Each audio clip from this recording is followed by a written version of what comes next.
Hello दोस्तों, target with Rinku platform पर आज मुझे हिंदी पढ़ाने का अवसर मिला है। इस प्लेटफॉर्म पर यह पढ़ाते हुए मुझे काफ़ी हर्ष हो रहा है। यह हिंदी आप लोगों को यूपीपी और यूपीएसआई बेस्ड होगी। इस हिंदी में आज हम लोग वर्णमाला से शुरुआत करेंगे, जो आप लोगों के सुखद भविष्य के लिए काफ़ी अच्छी होगी।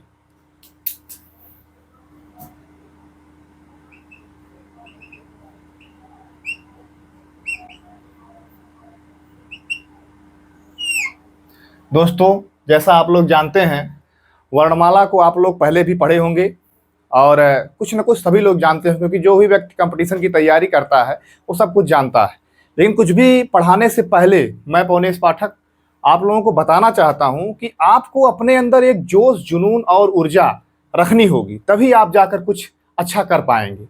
सामने 8200 के लगभग पोस्ट एसआई की है और लगभग यूपीपी की अच्छी खासी पोस्ट आने वाली है। और दोस्तों, यह एक सुनहरे भविष्य के निर्माण के लिए आप सभी के लिए बहुत ही आवश्यक है। मैं चंद लाइनें प्रस्तुत करना चाहता हूं, उसके बाद अपना ये वर्णमाला स्टार्ट करता हूं। मैं कहना चाहूंगा, जयशंकर प्रसाद की लाइनें हैं। नरता का आदर्श तपस्या के भीतर पलता है, नरता का आदर्श तपस्या के भीतर पलता है, होता वही महान जो आग में अभीत जलता है। आजीवन झेलते दंश दाह का वीर तपोव्रतधारी, तब जाके हो पाते हैं कहीं अमर पद के अधिकारी, तब जाकर हो पाते हैं कहीं अमर पद के अधिकारी। अब दोस्तों, मैं वर्णमाला स्टार्ट करने जा रहा हूं। सबसे पहले मैं आप लोगों को बताना चाहूंगा, वर्णमाला में टोटल 52 वर्ण होते हैं। 52 वर्णमाला में टोटल 52 वर्ण होते हैं, जो कि स्वर और व्यंजन में विभाजित होते हैं। सबसे पहला प्रश्न यह बनता है कि वर्णमाला कहते किसे? वर्णों के समूह या समुदाय को वर्णमाला कहते हैं। दोस्तों, वर्णों के समूह या समुदाय को वर्णमाला कहते हैं।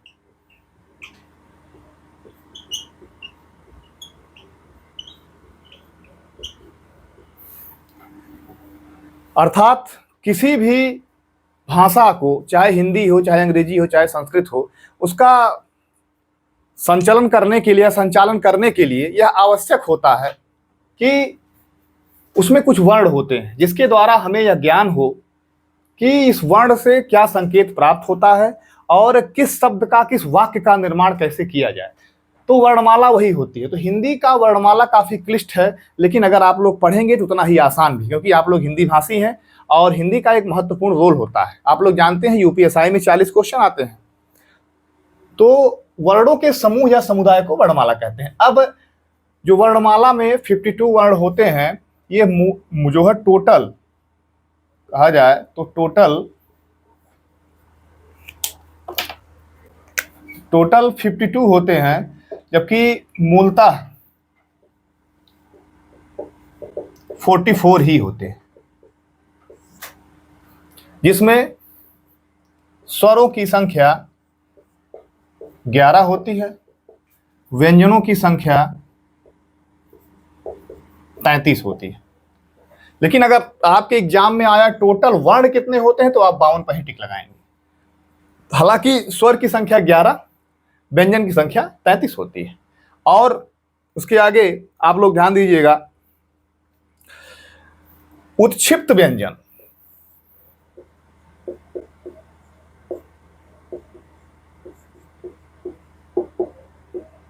उत्क्षिप्त व्यंजन 2 होते हैं।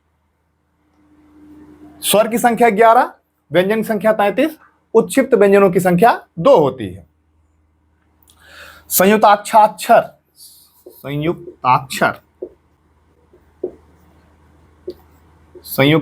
टोटल 4 होते हैं और अयोगवाह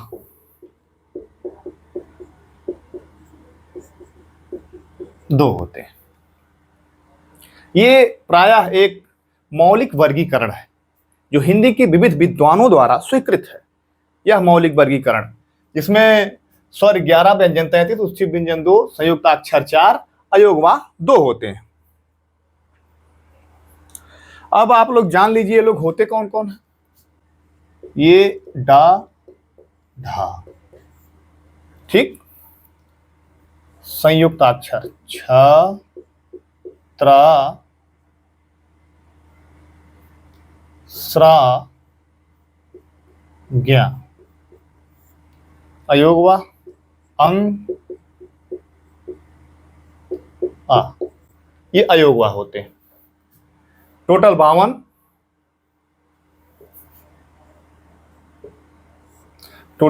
मूलतः 44, स्वर 11, व्यंजन 33, उच्छिष्ट व्यंजन 2, ड ढ, संयुक्ताक्षर 4, छत्र ज्ञ स्र, अयोगवाह 2, अंग और आ।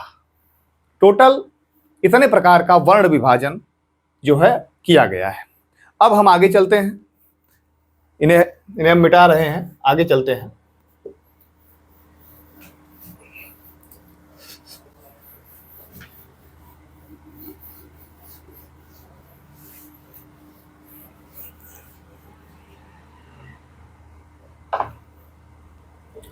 अब हम आते हैं स्वर पे। दोस्तों स्वर, जो स्वर अभी आप लोगों ने पढ़ा 11 प्रकार के होते हैं, 11 टोटल होते हैं स्वर। सबसे पहला प्रश्न है, स्वर किसे कहते हैं? स्वर किसे कहते हैं? तो आप लोग ध्यान दीजिएगा, स्वर वह वर्ण जो बिना किसी की सहायता से बोला जाए,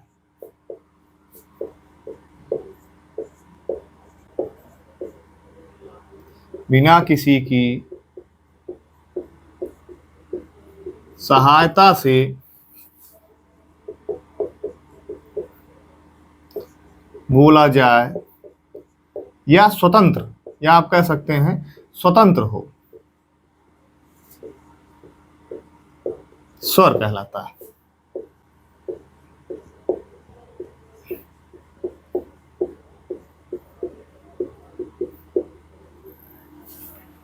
स्वर क्या है मित्रों? वह वर्ण जो बिना किसी की सहायता से बोला जाए, या जिसे आप कह सकते हैं जो स्वतंत्र हो, वह स्वर कहलाता है। स्वर की संख्या टोटल 11 होती है और इसमें भी 3 प्रकार होते हैं। अब 3 प्रकार कौन कौन से होते हैं आप लोग देखिए, ह्रस्व स्वर, दीर्घ स्वर और प्लुत स्वर।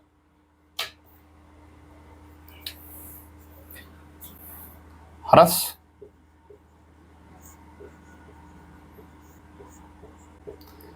दीर्घ स्वर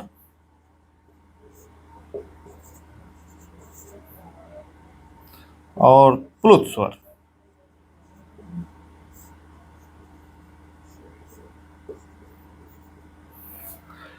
तीन प्रकार के जो स्वर होते हैं उसमें ह्रस्व स्वर, दीर्घ स्वर और प्लुत स्वर।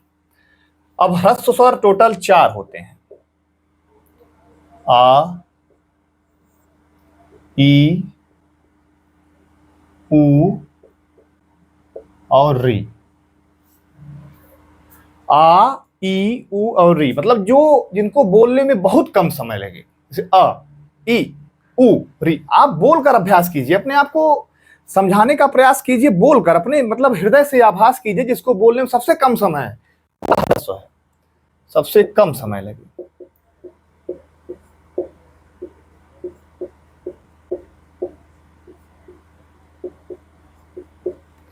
वो ह्रस्व है। दीर्घ स्वर, दीर्घ स्वर की टोटल संख्या 7 होती है। बड़ा आ, बड़ी ई, बड़ा ऊ, ए, ऐ, ऊ और औ। अब इसको बोलकर देखिए, आ, ई, ऊ, ए, ऐ, ओ और औ। यहां पर वर्णमाला काफी जटिल है, लेकिन अगर आप लोग समझेंगे, अपने हिसाब से बोलने का प्रयत्न करेंगे तो बहुत ही अच्छा जाएगा। अब इसमें क्या है, इसको ह्रस्व से दुगुना स्वर लगता है, इसको बोलने ह्रस्व से दुगुना समय।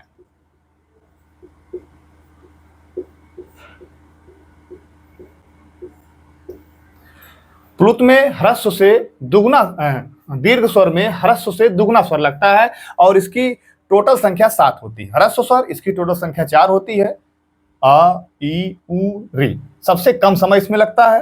दीर्घ स्वर इसकी टोटल संख्या 7 होती है, आ, ई उ ए ऐ ओ औ, ह्रस्व से दुगना समय लगता है। तीसरा आपका आता है प्लुत स्वर।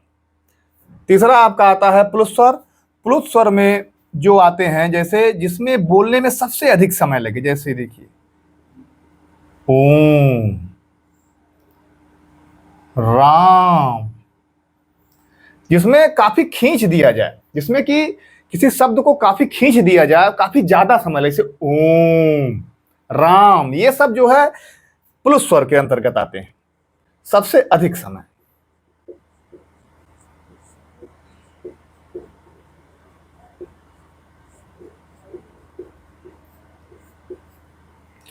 प्लुत स्वर को बोलने में सबसे अधिक समय लगता है। अब आप लोग एक बार रिवाइज कर देते हैं।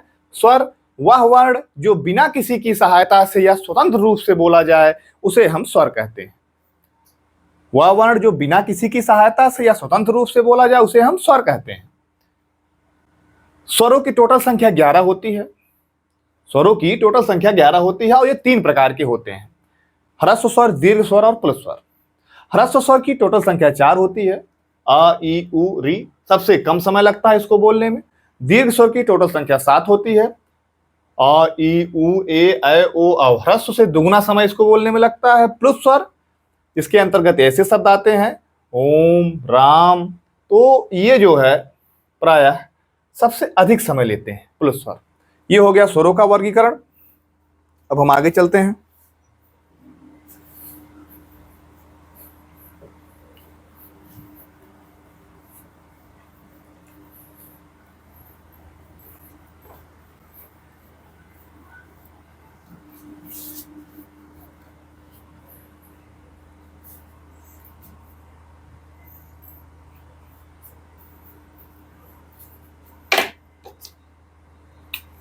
अब आप लोग देखिए मूल स्वर कितने होते हैं।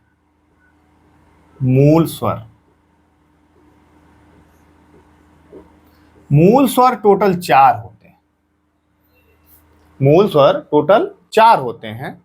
अब उन मूल स्वर के बारे में हम लोग जानेंगे। अ, ई, उ, री, ये 4 मूल स्वर होते हैं।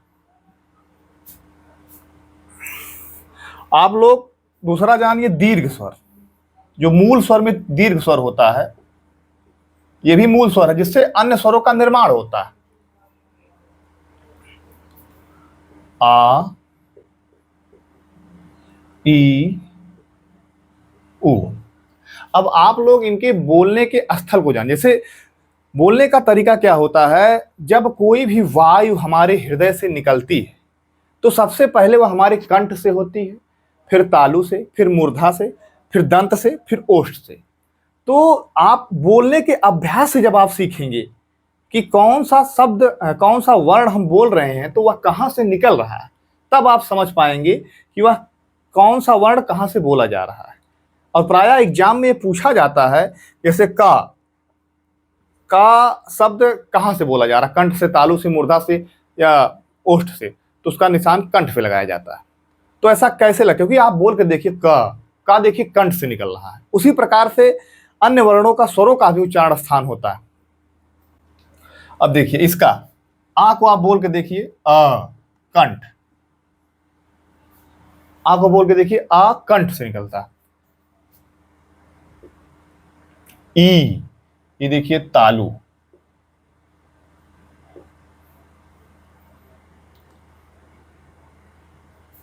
ऊ,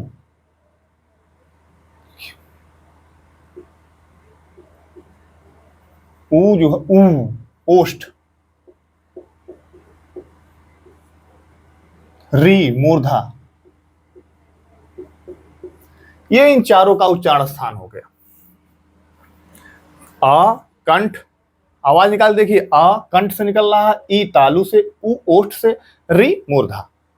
ये कभी कभार एग्जाम में आता है कि री शब्द का उच्चारण स्थल कहां से है, तो आप बताएंगे मूर्धा। पूछ लिया उ शब्द का उच्चारण स्थान कहां, उ ओष्ठ, ई शब्द का तालु। तो इस तरह इन वर्णों का उच्चारण स्थान आप लोग जान लेंगे। अब इस तरह इन वर्णों का उच्चारण स्थान देखिए, बोलकर देखिए। इसका उच्चारण स्थान कंठ, अ। ई का इसका उच्चारण देखिए तालु, इसका उच्चारण स्थान ओष्ठ। आप लोग समझ गए होंगे कि बोलने के तरीके से ही जब आप बोलेंगे तो आपकी हवा, आपकी वायु हृदय से जो निकल रही है वो कहां से टकरा कर निकल रही है, वही स्थान उसका उच्चारण स्थान कहा जाता है। वायु जहां से टकरा कर निकलती है वही स्थान उसका उच्चारण स्थल कहा जाता है। अब 4 संयुक्त स्वर होते हैं।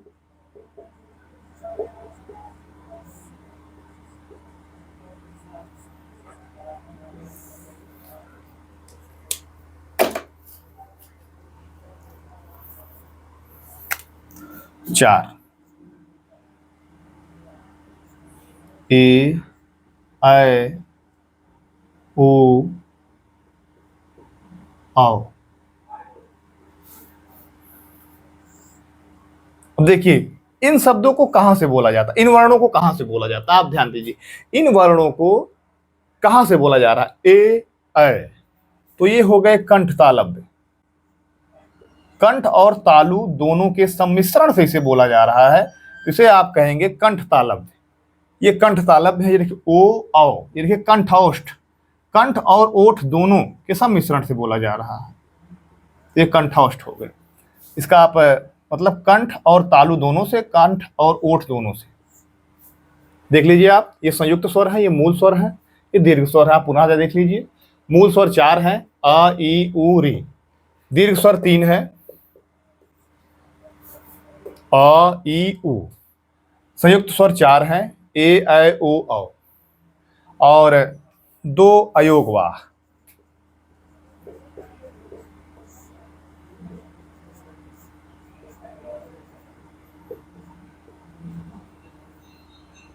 अंग और आ, ये 2 अयोगवाह की श्रेणी में आते हैं। यही टोटल डिवाइडेशन है स्वरों का। दोस्तों,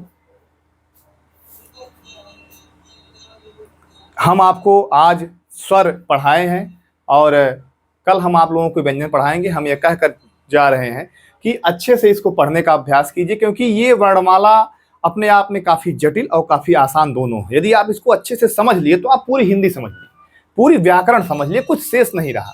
इसलिए दोस्तों, व्याकरण को समझने का अच्छे से प्रयास कीजिए। मैं इसके शार्ट नोट्स, शार्ट ट्रिक्स भी आप लोगों को अवेलेबल कराऊंगा। चलिए।